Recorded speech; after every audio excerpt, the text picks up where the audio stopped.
안녕하세요. 얼마 전 결혼이라는 무덤에서 기어나온 40대 초반의 여자예요. 혹시 여러분들은 결혼할 때 꺼리는 남자 타입 같은 거 있으신가요? 한 사람만 고른다면 저는 폭력적인 남성이었어요. 저는 순하게 생긴 외모와는 다르게 기가 좀 센 편이거든요. 둘이서 서로 치고받고 할지도 모르는 그런 타입이라 남자 사귈 때 꼭 술을 먹여서 확인했어요. 술 먹으면 보통 그런 숨겨진 성향이 나오는 법이니까요.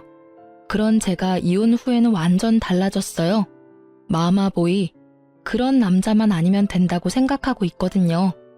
여러분의 짐작대로 저와 이혼한 전 남편이 마마보이였어요. 처음에는 그런 느낌 따위는 전혀 없었죠. 솔직히 기가 좀 약한 편이긴 해도 뭐든 엄마에게 물어봐야 한다 그런 것도 없었거든요. 저는 제 성격을 감싸주고 이해해줄 수 있는 부드러운 남자를 원했고 전 남편이 그런 면에서는 저와 잘 맞았기에 결혼을 할 수 있었던 것 같아요. 저와 남편은 조금 특이하게 제 고객의 권유로 만나게 됐어요. 당시 저는 금융회사에서 일하고 있었고 고객은 저와 잘 어울릴 것 같다는 남자를 안다며 소개시켜줬죠. 그렇게 만난 게 남편이었어요. 나보다 5살이나 어린 남자여서 처음에는 깜짝 놀랐어요. 제 나이가 그리 젊은 나이가 아니어서 항상 소개는 40대의 남자들만 들어오곤 했거든요. 그러다 만난 젊은 남자를 보니 참 풋풋하고 좋더라고요. 이때 제가 정신줄을 잘 잡고 있었다면 이런 사달은 일어나지 않았을지도 모르죠. 하지만 앞으로 이런 좋은 사람은 만나지 못할지도 모른다는 생각이 저를 그런 선택으로 이끌고 말았어요. 그래도 1년 동안 제 나름대로의 검증을 끝내고서야 남편과 결혼을 결심했어요. 그리고 시모와 처음으로 만나는 날 뭔가 쎄한 기분을 느꼈어요. 시모는 당시 혼자 일도 안 하고 살고 있었는데 집안이 무척 여유로운 느낌이더라고요. 일도 안 하는데 이만큼 여유로울 정도면 돌아가신 아버님이 유산을 많이 남겨주었겠다는 생각이 들었죠. 쎄한 기분은 시모 자체에서 나는 거였어요. 마치 저를 품평하는 듯한 눈빛에 사람을 아래로 보는 그런 시선까지 딱 제가 싫어하는 것들만 모아놓은 사람이 시모였어요. 솔직히 이렇게 유약한 남편에게 이런 시모가 있을 거라곤 상상도 못했었거든요. 시모는 저를 보더니 흡족한 듯 빨리 상견례 날을 잡으라고 하더군요. 어차피 결혼할 생각을 하고 있었기에 날짜를 잡기로 했죠.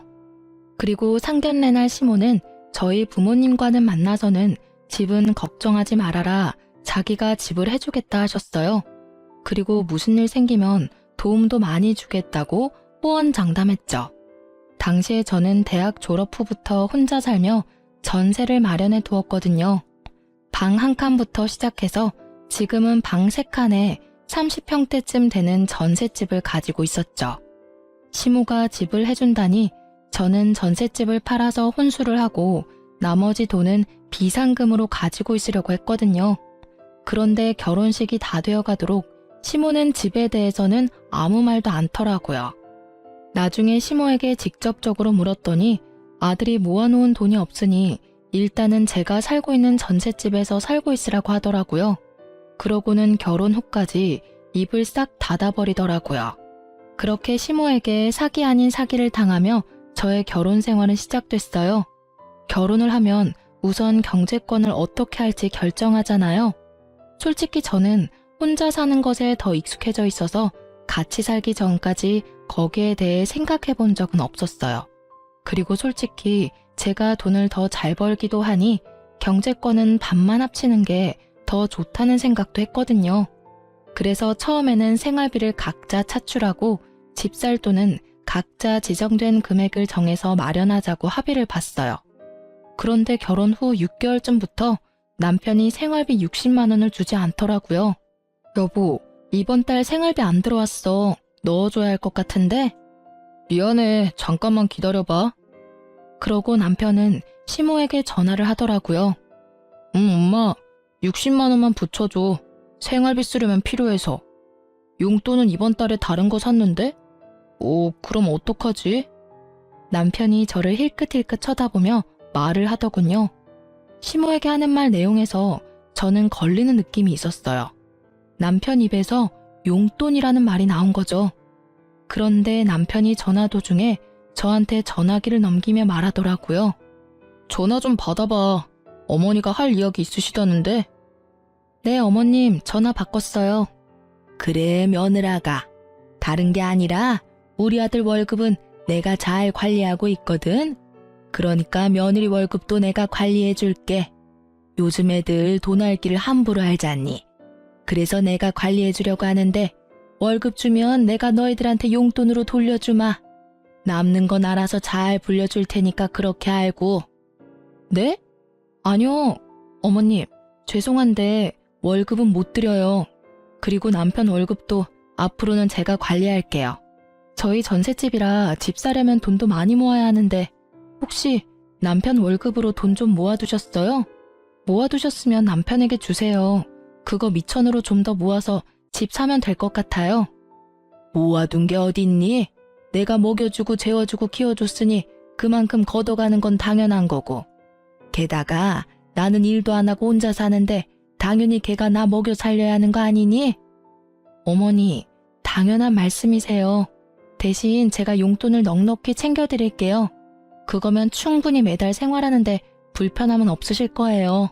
나더러 용돈을 타서 쓰라고? 난 그렇게 못해. 어떻게 나더러 용돈이나 타서 쓰라고 하니? 굴러들어온 돌이 박힌 돌 뺀다더니 얌전하게 생겨가지고 너 생각하는 게 야가 빠졌구나. 벌써부터 며느리가 시어머니 곳간 열쇠 뺏으려고 하면 안 되지. 어머님, 곳간 열쇠를 뺏으려고 한다뇨. 전혀 그런 생각 없어요. 다만 어머니께서 남편 월급으로 관리하셨는데도 남편은 여전히 빈털털이잖아요. 제가 이제는 와이프고 저희 둘이 부부니까 제가 하겠다는 거예요. 어머님이 생각하시는 그런 거 아니에요. 아니긴 어디서 요망한 게 집안에 들어와서. 시모는 그렇게 이야기하더니 전화기를 뚝 끊어버리더라고요. 저는 남편에게 말했어요. 당신 잘 생각해. 어머님이 월급 관리하시는 동안 목돈이 하나도 없다는 건 이해 안 되는 일이야. 이런 식이면 당신이랑 나 절대로 우리 명의의 집은 못 가져. 그러니까 당장 다음 달 월급부터는 절대로 어머님한테 드리지 마. 내가 알아서 목돈 만들어 줄게. 어떻게 그런 식으로 말을 해? 엄마한테. 그럼 이렇게 생각해. 당신이 어머님한테 용돈으로 두둑히 드린다고 당신 월급에서 100만 원 어머님한테 드리고 지금처럼 60만 원은 자기가 용돈으로 쓰고 나머지는 다 적금 넣자. 그래야 우리 집 살 수 있어. 응? 대신 생활비는 내 월급으로 할게. 어때? 제 말에 남편이 흔들리더라고요. 결국 제가 남편 월급을 관리하게 됐어요. 그리고 그 이후 시모가 전화와서는 쌍욕을 날리시더라고요. 네가 감히 나한테 이런 짓 하고도 무사할 줄 아니? 어디서 남의 돈을 뺏어가? 꼴랑 100만 원 주고 생색 내겠다 이거지? 생색이 아니에요. 그 정도 받으시면 생활은 가능하시잖아요. 큰 돈 드는 건 저희한테 말씀하시면 최대한 도와드릴게요. 그러니까 더 이상 남편한테 압박 넣지 마세요. 시모는 분하다며 말을 잇지 못하다가 전화를 끊어버리더라고요. 저랑 할 이야기 없다 이거죠. 대신에 남편에게 계속 전화해서 하소연을 하더라고요. 어떻게 네가 이럴 수 있냐? 엄마를 뭐라고 생각하는 거냐? 그런 여우 같은 며느리한테 속아 넘어가지 마라 등등. 제가 들은 것만도 엄청났죠. 그런데 그런 건 이해했어요. 어머니가 아들한테 하는 말이니까. 그런데 제가 참지 못할 일이 벌어졌어요. 그때는 남편 사촌의 결혼식이 있던 날이었어요. 좋은 날이었고 남편이 청첩장을 받아왔길래 시모도 갈 거라고 예상하고 시모가 내야 할 축의금까지 챙겨서 결혼식장으로 향했어요. 예식 전에 조금 일찍 도착한 저와 남편은 시모의 뒷모습을 보고 시모에게 걸어가고 있는 중이었어요. 그런데 가까이 가자 시모 목소리가 또렷하게 들리더라고요. 아유, 정말 미치겠어. 어디서 여우 같은 게 기어들어와서는 우리 아들을 완전히 망쳐놨지 뭐야. 게다가 집안도 꼴이 말이 아니야. 욕심이 얼마나 끝도 없는지. 아니, 내가 아들 월급 착실히 관리해줬는데도 아들 월급을 싹 다 가져가 놓고는 세상에 용돈이랍시고 쥐꼬리만큼 주는 거 있지? 시모가 제 욕을 하고 있더라고요. 아주 시원하게 말이죠. 일가 친척 다 듣는 곳에서 며느리 흉보는 시모를 보고 있자니 자기 얼굴에 침 뱉는 꼴이라는 걸 전혀 모르고 계시더라고요. 그렇게 열심히 자기 무덤 파는 시모를 모른 척하기에는 제 성격이 너무 더러웠죠. 어머님한테 돈 100만 원은 쥐꼬리만큼인가 보네요. 저희는 한 달 용돈으로 100만 원 드리는 것도 많이 드린다고 생각하고 있는데요. 솔직히 어머님이 용돈만 타가신 건 아니잖아요. 가전 고장나면 부르고 집안의 경조사태도 돈 내달라고 그러시고 하다못해 공과금도 저희가 내드리잖아요. 뭐가 그렇게 못마땅하셔서 친척분들 다 계신 데서 이렇게 며느리 못난 점만 지적하고 계신지 저는 잘 모르겠네요. 네가 여긴 무슨 일이냐? 저희도 초대받아서 왔어요. 어머님이 알고 계실 거라고 생각하고 말을 안 드리긴 했는데 이렇게 어머님이 못마땅해하는 점도 알게 돼서 어찌 보면 다행이기도 하네요. 마음에 쌓아두는 것보다는 역시 푸는 게 더 편하시죠? 틀린 말은 아니잖니? 난 평소 내가 생각한 대로 이야기한 거야. 다른 사람들도 네가 어떤 여자인지 제대로 알아야 하지 않겠니? 그래야 나처럼 당할 일도 없지. 마치 본인이 피해자라는 식으로 이야기하는 시모를 보니 너무 열이 받아서 미칠 것 같았어요. 결국은 참지 못하고 퍼부어버렸죠. 어머님이 그렇게 생각하신다니 유감스럽네요. 솔직히 저도 어머님에 대해서 하고 싶은 말은 많지만 꾹 참고 있었거든요. 솔직히 결혼 전에 집 한 채 해주겠다고 하시고는 결혼 후에는 돈 없다며 모른 채 하신 건 이해했어요. 그런데 저희 남편 월급 관리하시는데 그 많은 월급이 다 사라졌다는 건 좀 걱정스러운 일이잖아요. 지금 살고 있는 집도 제가 처녀 때부터 살던 전셋집인데 착실하게 모아두었다면 집 한 채 정도는 대출받아서 살 수 있었을 텐데 아쉽네요. 그래서 그때 어머님이 제 월급도 내놔라 했을 때 못 드린 거예요. 제 월급도 다 사라질까 봐요. 제 이야기에 그걸 듣고 있던 주변 지인분들이 모두 깜짝 놀란 얼굴을 하며 쑥덕거리더라고요. 걸어온 싸움을 마다하지 않는 게 제 성격이라 저도 시모의 험담에 험담으로 돌려준 것뿐이었어요. 제 말에 시모 얼굴이 익어버린 문어처럼 새빨갛게 변했어요. 저는 그걸 보고도 덤덤하게 한마디 덧붙였어요. 그리고 저는 적어도 남편 돈으로 적금은 넣어요, 어머님. 적금 하나 없이 장가 보내신 건 어머님이시고요. 그래서 지금 제가 처녀적부터 살던 전셋집 신세 아직도 지고 있잖아요. 저희를 그렇게 만든 어머님이 제 탓을 하시는 건 좀 아니지 않나 싶네요. 결국 시모는 그 자리를 참지 못하고 떠났어요. 저는 수군거리는 사람들을 뒤로하고 축의금 내는 곳으로 가 남편 봉투와 시모 봉투를 같이 줬어요. 뒤에서 사람들 말이 다 들리더라고요. 시모를 파렴치하다 말하는 사람들이 많았어요. 아들 돈 가져다 뭐에 썼냐며 의문을 가지는 사람도 있었고요. 그렇지만 저에 대한 소리도 들었죠. 며느리 순해 보인다고 다루기 쉬울 것 같다더니 결국은 임자를 만났네. 시어머니에게 말 한마디를 안 지는 며느리를 들이다니 저 집도 조용하지는 않겠어. 그 이야기를 듣는데 그런 생각이 들더라고요. 설마 시모가 남편뿐만이 아니라 저한테도 빨대 꽂으려고 결혼시켰나 싶은 생각이요. 제 딴에는 심각하게 생각하는데 남편이 제 뒤를 쫓아와서는 귀찮게 종알거리더라고요. 엄마랑 싸우지 마. 솔직히 월급도 자기가 집 이야기 안 했으면 자기한테 줄 생각 없었어. 정말로 남편은 남의 편이더라고요. 마누라가 친척들 사이에서 욕 얻어먹는데도 자기 엄마 두둔하는 남편을 보며 고개를 저었어요. 이날을 기점으로 저와 시모의 사이는 건널 수 없는 강을 건넌 것과 마찬가지였어요. 당신은 부부가 뭔지 몰라? 함께 살기만 하면 부부인 줄 알아? 우리는 공동의 재산을 만들어서 미래를 준비해야만 하는 사람들이라고. 어머님한테 용돈을 드리는 건 괜찮지만 월급을 다 뺏기면 우리 미래는 어떻게 돼? 평생 집도 없이 전셋집 돌아다니며 살 거야? 애 낳아서 기르는데 드는 돈만 해도 얼만데. 설마 당신 나한테 빨대 꽂을 생각으로 결혼한 건 아니지? 그런 거 아니야. 나도 자기가 하는 말들이 맞다고 생각하니까 어머니한테 월급 안 드리고 당신한테 꼬박꼬박 주잖아. 남편은 제 말에 금방 꼬리를 내리더라고요. 그렇게 저는 시모에게 이겼지만 기분은 찜찜했어요. 시모가 그냥 넘어가지는 않을 거라는 생각 때문에요.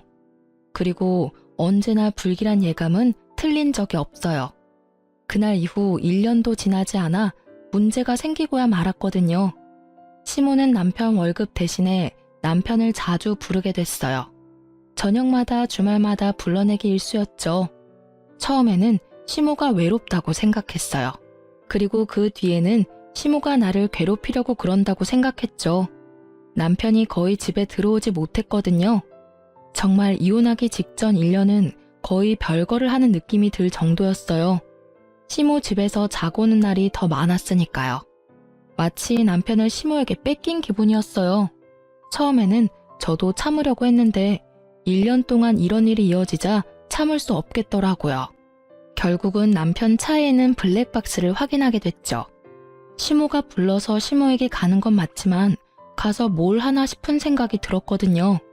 그래서 블랙박스를 확인한 건데 저는 생각지도 못한 대화 내용을 듣고야 말았어요. 남편과 내연녀의 대화였거든요.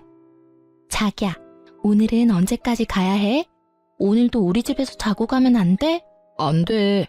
오늘은 집에 들어가야 해. 너무 안 들어가면 의심하거든. 의심할 리 있겠어? 여태껏 이렇게 몰래 잘 만나고 있었는데. 벌써 1년이잖아. 근데 자기 이혼은 언제 하는데? 나도 빨리 결혼하고 싶어. 그건 엄마가 알아서 이야기해 줄 거야. 맨날 엄마. 너무 효자면 인기 없는 거 알지? 이 대화를 듣고 있는 내내 부하가 치밀어서 진짜 눈앞이 캄캄하더군요. 처음에는 남편에게 화가 났어요. 어떻게 나한테 이런 모멸감을 줄 수 있는지, 다른 여자를 만나면서 나를 속여올 수 있었는지, 그런 생각들이 떠올라 미쳐버리겠더라고요. 근데 가만히 둘의 대화를 들어보다가 결혼하고 싶다는 여자 이야기에 남편이 엄마가 알아서 해줄 거라는 말이 거슬리더라고요. 혹시 시모가 이 모든 걸 알고 있는 건 아닐까 하는 생각이 머리를 스쳤죠. 냉정하게 생각해보면 남편처럼 마마보이에 우유부단한 사람이 먼저 나서서 불륜을 저지를 일은 없을 거잖아요. 엄마 말이라면 찍소리도 못하는 이 남자를 움직일 수 있는 건 오직 시모뿐이라는 생각도 들었고요. 저는 남편이 오랜만에 집으로 돌아온 날 남편을 불러 세웠어요. 당신 나한테 할 말 없어? 무슨 할 말? 없어. 나 피곤해. 먼저 씻고 잘게. 피곤하겠지. 1년을 다른 여자랑 두 집 살림하면서 얼마나 피곤하겠어. 안 그래? 제 말에 뒤돌아서 욕실로 가려던 남편이 뚝 멈춰서더군요. 여태껏 재미 좋았나 봐. 그치? 시댁 간다고 해놓고 열심히 다른 여자 만나니까 어땠어? 막 짜릿하고 기분 좋고 그래? 그걸 당신이 어떻게 알았어? 이제 이야기할 마음이 들었나 보네. 내가 어디서 어떻게 알았든 지금 중요한 건 그게 아니지. 네가 불륜을 저질렀다는 게 중요한 거잖아.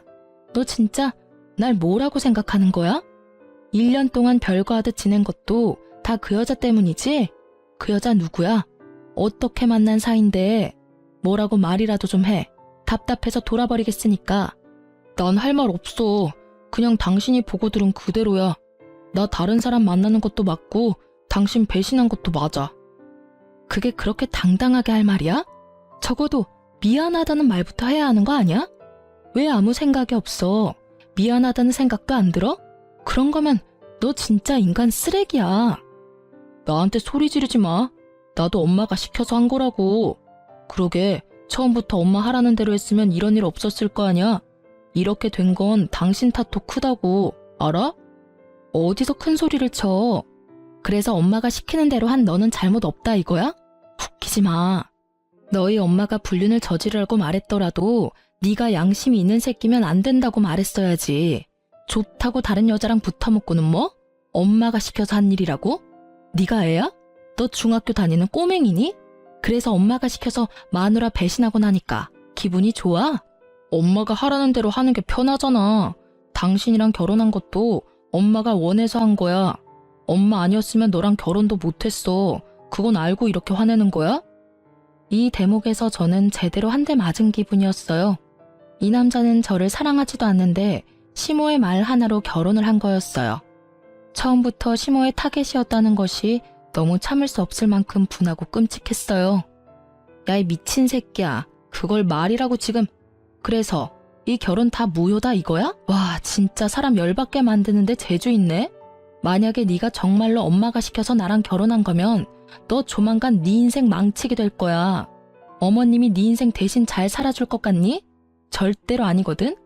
그런 거였으면 널 땡전 한 푼 없이 장가 보내는 짓도 하지 않았겠지. 네 월급이 여태껏 어디로 갔는지 궁금하지도 않아? 네 어머니가 널 그런 식으로 망치고 있는데도 끝까지 엄마. 그리고 네가 이딴 식으로 행동하면서도 죄책감 하나 안 드는 이유는 어머니가 시켜서 하고 있어서라는 핑계 때문이겠지만 나한테 실제로 상처 준 사람은 너야. 나쁜 놈은 너라고. 저는 남편과 대화를 할수록 열이 받는 걸 참을 수 없었어요. 다 됐고 우리 이혼해. 사랑도 없고 정도 없고 우리 사이에 뭐가 남았어? 만나는 여자랑 잘해봐. 대신 나는 당신 유책 배우자로 이혼 소송할 거니까 그렇게 알고 있어. 하긴 당신한테 이혼 말해서 뭐해? 어차피 이혼도 너희 엄마랑 이야기해야 되는 거잖아. 그렇지? 그리고 지금 당장 내 집에서 나가. 이 집에 한 줌의 기여조차 없는 당신은 여기 있을 자격도 없거든? 나갈 때 내가 준 건 다 놔두고 네가 가지고 온 것들만 두고 나가. 남편은 주섬주섬 물건들을 챙기더니 미안한 기색도 없이 집에서 나가더라고요. 그 뒤통수를 보니 열받더라고요. 그런데 1시간쯤 뒤에 시모에게 전화가 오더라고요. 남편이 시댁에 가서 다 말했구나 싶어서 전화를 받았죠. 그래, 나다. 너희 이혼하기로 했다면서? 잘 생각했다. 내가 봐도 너희 잘 안 어울려. 그러니까 앞으로 아들 월급은 가져갈 생각하지 마. 알았니? 지금 그걸 말이라고 하세요? 따지고 보면 이 이혼도 어머님이 다 만든 거잖아요. 남편이 자기 입으로 이야기 다 했어요. 이 여자도 어머님이 소개해줬다고. 어떻게 아들을 불륜남으로 만들어서 이혼시킬 수가 있어요? 그게 안 되는 이유라도 있니? 지가 싫었으면 그렇게 안 하면 될 일이었어. 그런데 좋다고 다른 여자 만난 거 보면 너하고 같이 살기가 싫었나 보지. 난 그렇게 생각해. 내가 뭐라 말하든 걔가 싫으면 안 하면 그만이야. 그런데 걔가 그런 행동하는 건 다 걔가 그럴 만한 사정이 있어서 그런 거라는 생각은 안 드니? 나는 아들한테 조언한 것밖에 없어. 세상에 여자가 어디 너뿐이니? 더 좋은 여자도 얼마나 많은데. 그러게 처음부터 내 말을 잘 들었으면 이런 일도 없었을 거잖니? 네 인생에 오점을 남긴 건 다 네 탓이야. 그 이야기를 듣고 있노라니 남편 상간녀의 목소리가 떠오르더라고요. 그 여자는 알까요? 시모가 노리고 있다는 것을? 살다 상간녀가 측은하기는 처음이었어요. 그렇지만 그 여자도 다 알고 이 계획에 편승했잖아요. 그런 점에서는 그 여자도 자기가 직접 당해보면 알겠죠. 저는 시모에게 말했어요. 아들이 귀한 건지 아들이 가져다주는 월급이 귀한 건지는 모르겠지만 어차피 이혼하기로 했으니까 이혼 서류 작성해요. 그리고 저는 절대로 합의 못 봐요. 무조건 소송 가서 부당하게 제가 당한 건 다 돌려받을 거예요. 그렇게 알고 계세요. 저는 그렇게 이야기하고 전화를 끊어버렸어요. 목소리를 듣고 있으니 맨정신을 유지하기가 너무 힘들었거든요. 결국 그날은 누구에게도 이야기하지 못한 채 끙끙대며 술이나 진탕 마셔댔어요. 제 인생에 이런 일이 벌어질 거라는 건 상상조차 못했거든요. 그렇게 숙취에 시달리면서도 제가 제일 처음으로 한 건 이혼 전문 변호사를 찾는 일이었어요. 그리 어려운 일은 아니었어요. 주변에 이혼한 친구가 있는데 그 친구에게 소개받았어요. 그렇게 변호사 만나고 돌아오는 길에 시모가 전화가 왔더라고요. 너 이혼하려면 재산 분할해야 하는 거 알지? 어차피 우리 아들 월급 네가 다 가져갔으니까 그 절반은 돌려줄 거라고 생각해도 되겠지? 그리고 너희가 살던 그 집도 말이다. 그거 어차피 유지하는데 우리 아들 돈도 들어갔을 거잖아. 그 집 전세금도 반은 줘야 하지 않겠어? 그 집은 제가 결혼하기 전부터 살고 있었던 전셋집이에요. 그 집 들고 올 때 남편은 돈 한 푼 없이 결혼했죠. 어머님은 도와준다고 말만 하고 아무런 도움도 주지 않았으니까요. 결혼할 때부터 애초에 아무것도 가지고 오지 않은 남편에게 제가 무슨 재산을 나눠야 할지 모르겠네요. 너희 부부였어. 5년을 같이 살았으면 그 집에 돈 한 푼 안 내도 유지비에 들어간 돈이 있을 거라고. 그에 대한 재산 분할을 원하는 거야. 원하시는 거 다 변호사랑 상의 한번 해보세요. 가져가실 수 있는 게 있나. 그리고 어머님이 뭔가 착각하시나 본데 이 이혼은 제가 원해서 한 이혼이 아니에요. 이혼하자는 말이 제 입에서 먼저 나왔을 뿐이지. 이혼 원인 제공은 어머님과 남편한테 있거든요. 그리고 남편은 유책 배우자고 어머님은 남편에게 여자를 소개해준 사람이죠. 그래서 어머님 상대로도 위자료 소송할 거고 그 여자 상대로도 위자료 소송할 거예요. 돈이 생기더라도 다 다시 저한테 돌아올 수밖에 없을 거예요. 이혼을 하게 된 원인이 왜 우리 아들이고 나야? 네가 문제지. 네가 나한테 한 짓들을 알고도 법원이 네 손을 들어주겠어? 그러니까 다 법대로 하시자고요. 저는 더 이상 어머님하고 할 말 없어요. 뭘 알고 계셔야 답이라도 하지. 아무것도 모르고 계시는데 무슨. 변호사랑 상의하세요. 전화를 끊고 나니 화딱지가 나더군요.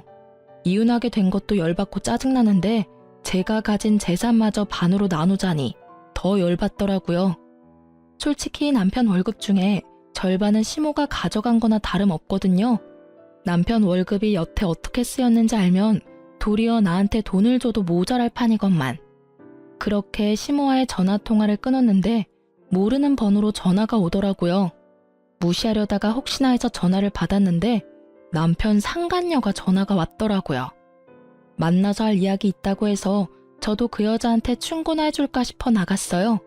저는 그 여자 얼굴도 몰랐는데 그 여자는 제 얼굴을 알고 있더군요. 그런데 그 여자를 보는 순간 아 하는 소리가 절로 나왔어요. 얼굴이 무척 순하게 생겼더군요. 남 싫어하는 소리는 못할 것처럼 순둥순둥하게 생긴 얼굴이 시모가 딱 좋아할 것처럼 보였죠.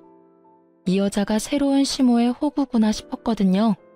그런데 저를 여기까지 불러낼 정도면 시모가 원하는 그런 순한 여자는 아니다 싶었어요. 무슨 일 때문에 보자고 하셨나요? 그 사람 이제 좀 놔주세요. 솔직히 1년도 더 넘게 부부다운 생활 못 하셨잖아요. 그 사람 이제 제 사람이에요. 그쪽 분도 이제 알 때는 된 것 같은데 왜 놔주지를 못하고 계속 그 남자한테 집착해요? 이건 또 무슨 뜬금포인지 저는 고개를 갸웃했어요. 저는 남편을 잡은 적이 없었고 먼저 이혼하자고 했었는데 죄송한데 뭔가 잘못 알고 있으시네요. 저는 그 사람한테 집착한 적 없어요. 이미 이혼 서류도 제가 써서 그 사람한테 먼저 줬고요. 제가 그 사람한테 집착한다고 누가 그러던가요? 혹시 그 사람 어머니가 그런 말 하던가요? 제가 집착하고 있다고? 그래서 그 어머니 몰래 여기 나 부른 거고. 여자는 대답도 못하고 빤히 쳐다만 보더라고요. 자기가 섣부르게 행동했다는 생각이 있었겠죠. 저는 그 여자 몰래 핸드폰을 켜서 녹음 먼저 했어요. 아가씨, 솔직하게 말해봐요. 제 남편 만난 거 그 사람 어머니 때문이죠? 중간에서 누가 소개를 해주고 싶다고 하던가요? 좋은 사람 있다고? 상간녀는 여전히 입을 다물고 있더군요. 입을 열면 불리하다는 생각을 했나 봐요. 내가 이런 말하면 어떻게 비칠 줄 알긴 하는데 말하지 않고 넘어갈 수는 없을 것 같아요. 제 남편 어머니 보통 사람 아니에요. 사람을 돈으로 보는 경향이 있거든요. 저희 헤어진 것도 남편이 당신이랑 바람나서 헤어진 게 아니라 시어머니가 남편에게 당신을 소개해줘서 저랑 남편이랑 헤어지게 만든 거예요. 그게 뭐가 문제죠? 어머님은 저한테 며느리가 너무 못됐다고 하셨거든요. 아들을 구속하고 집착하고 월급까지 가져가는 도둑이라고요. 그런 여자라면 당연히 엄마라면 떼어놓고 싶겠죠. 저는 속으로 웃음이 나더군요. 시모는 또 꽝을 뽑으셨더라고요. 이 정도로 당당한 여자가 시모가 하는 대로 놔둘 리 없죠. 그래요? 그럼 결혼 전에 약속받으신 건 뭐가 있어요? 집을 해준다던가요? 돈을 해준다던가요? 그걸 왜 당신한테 말해야 하죠? 저한테는 집도 주고 돈도 주신다고 하셨는데 결혼식 이후에 입 싹 닫으셨거든요. 그리고 그 월급 이야기도 안 할 수 없네요. 결혼 전에 남편 월급을 시어머니가 관리했어요. 그런데 결혼할 때 돈 한 푼 없이 저한테 왔어요. 어머니가 관리해 주셨다면 당연히 목돈이 있어야 하는데 한 푼도 없는 것이 이상하다 싶었는데 다 쓰셨더라고요. 남편한테는 달랑 60만 원 용돈 주면서 그러더니 저한테 제 월급도 관리해 주겠다고 하시더라고요. 이제 무슨 말인지 아시겠어요? 전 그런 거 안 믿어요. 솔직 헤어지는 마당에 무슨 말인들 못하겠어요. 그냥 이혼이나 빨리 해줘요. 저한테 이상한 이야기 하지 마시고요. 이혼은 소송 들어갈 거예요. 그리고 이런 이야기 일부러 해주는 거예요. 충고. 당신은 나처럼 되지 말라는 충고. 그 시어머니 본성 알면 결혼 생각도 못할 텐데. 용감하시네요. 저는 그 집안 사람들에게 두 손 두 발 다 들었으니 당신은 잘해보세요. 또 모르죠. 말 잘 들으면 길게 갈지도. 조언을 해준데도 들을 생각이 없는 상간녀를 보며 저는 미련 없이 자리 떠났어요. 상간녀의 눈빛에 가득한 불신의 기운이 참으로 안타깝게 느껴지긴 했죠.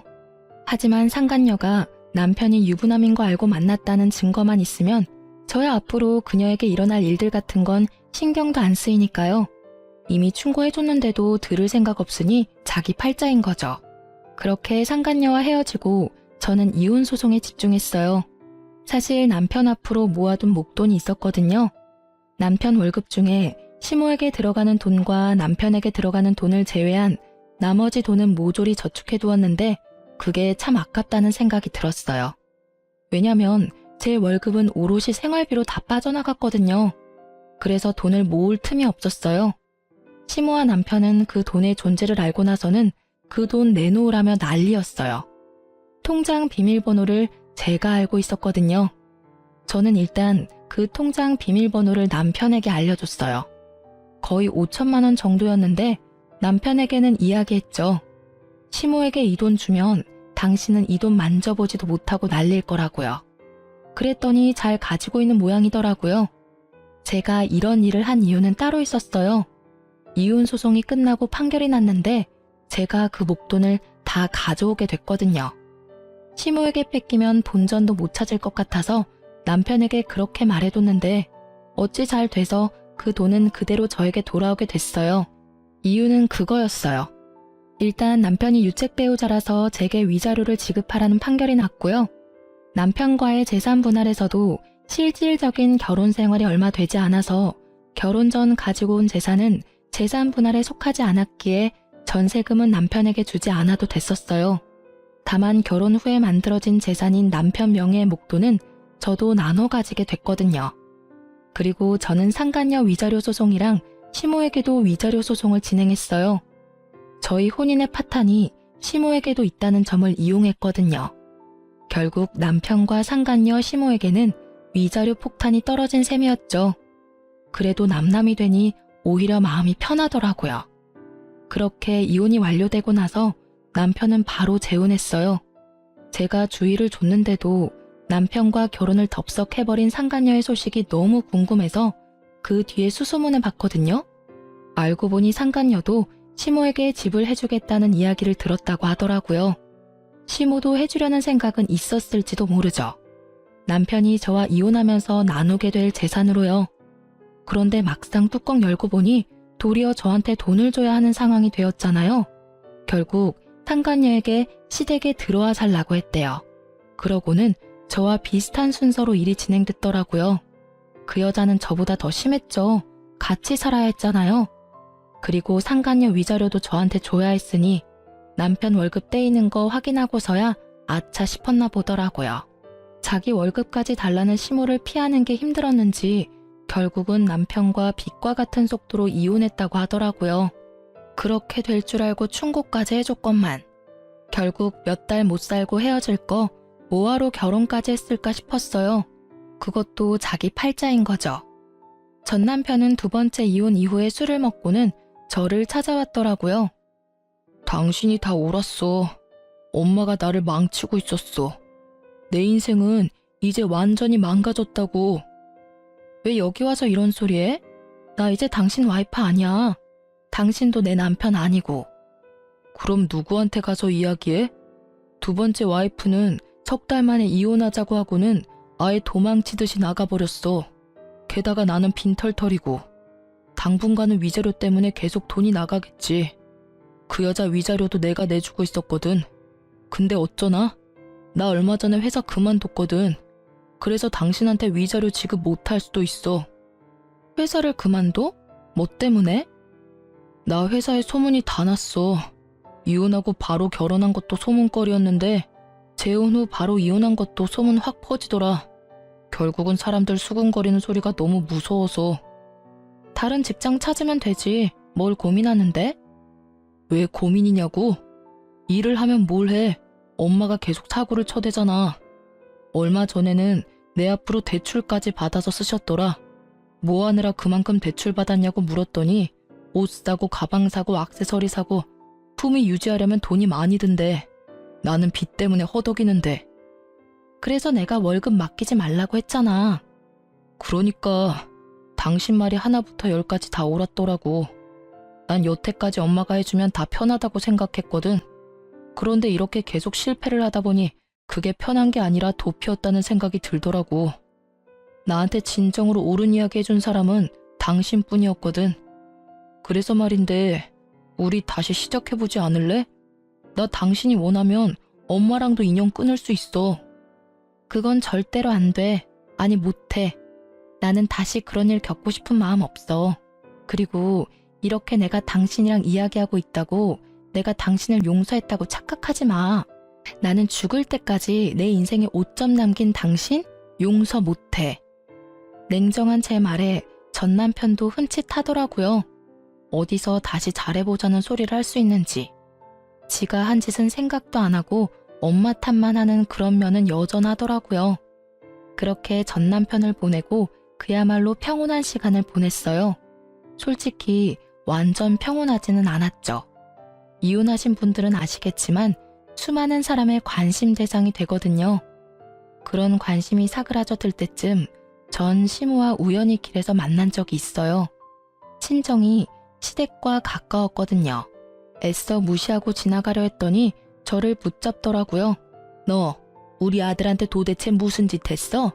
걔가 그렇게 험한 소리 할 줄 아는 애도 아니었고 무엇보다 나를 탓할 아이는 절대 아니었다고. 그런데 너하고 이야기하고 나서 우리 집에 오더니 내 탓하며 짐 다 싸서 나가버렸어. 지금 몇 달째 연락도 되지 않아. 그걸 저한테 물으시면 어떡해요?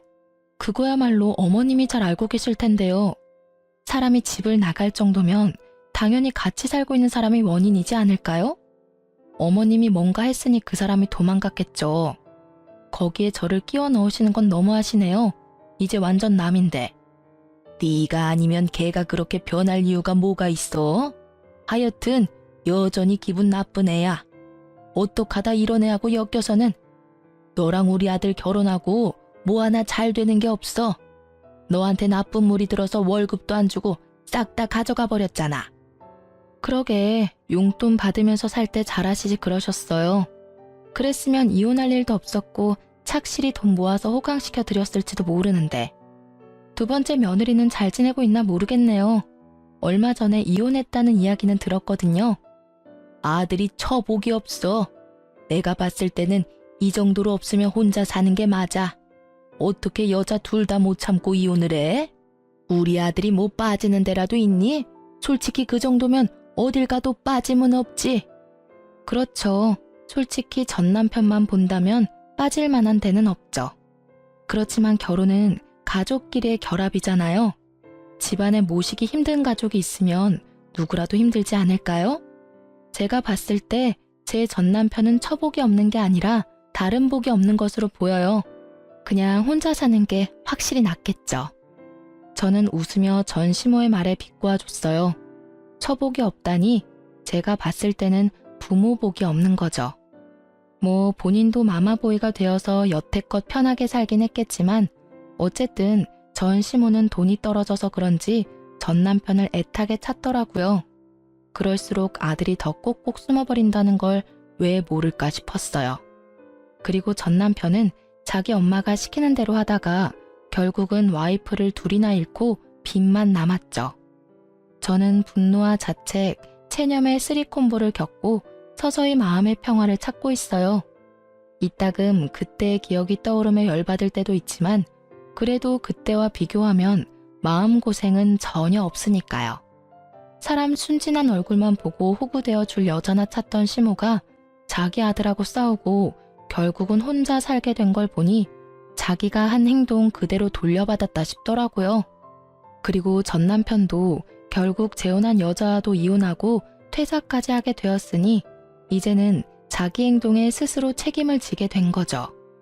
여태껏 시모 뒤에 숨어서 자기 합리화 열심히 했잖아요. 그걸 보며 저는 제 안에 있던 남자에 대한 기분이 극적으로 달라져 버렸어요. 절대로 마마보이는 안 된다는 걸요. 그건 효자가 아니라 비겁한 겁쟁이일 뿐이에요. 나이 40에 애도 없이 혼자 되어서 주변 사람들에게 위로도 많이 받았지만 쓴소리도 많이 받았어요. 늙어서 혼자 살면 볼품없다, 없어 보인다.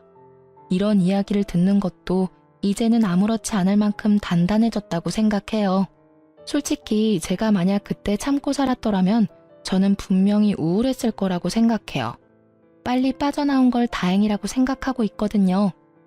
부모 욕심으로 자식 인생을 마음대로 쥐락펴락하는 시모를 보니 없었던 남자를 기피하게 돼서 재혼은 생각도 못하고 있어요. 글 쓰는 내내 그날의 기억을 떠올리며 다시금 저를 돌아볼 수 있게 되었어요. 가끔 정말 힘든 일이 있을 때는 제 이혼 때를 생각해요. 이때만큼 힘든 일도 없었고 이때만큼 시달릴 일도 없었죠. 결혼은 무덤이라는 말을 스스로 실감하게 될 줄 몰랐는데 그래도 기어나와 보고서야 자유로운 몸이 좋다는 걸 깨달았어요. 앞으로도 제 인생에 알콩달콩한 부부 같은 건 없을지도 몰라요. 그렇지만 다음번에 기회가 혹시라도 온다면 제발 평범한 사람이기만을 바랄 뿐이에요. 지금까지 제 사연 들어주셔서 감사합니다.